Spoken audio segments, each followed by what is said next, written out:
gaarii yeroo hundaa takkaan dhaabne hojii isaa kan dhabe gargaaree miskiina isaa nyaachisa.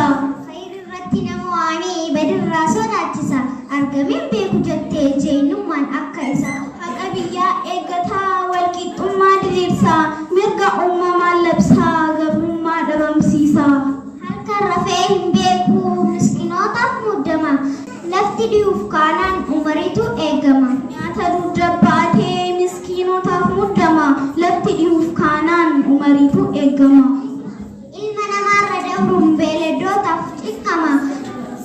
Shayitaanni sodaasaaf karaa jijjiiree deema. Gooftaatu haa laaffisuu nu hundaaf akkuma isaa. Miseensa hojii gaarii hordofaa khayral ummaa. Miseensa hojii gaarii hordofaa khayral ummaa. Salaamu alaikum.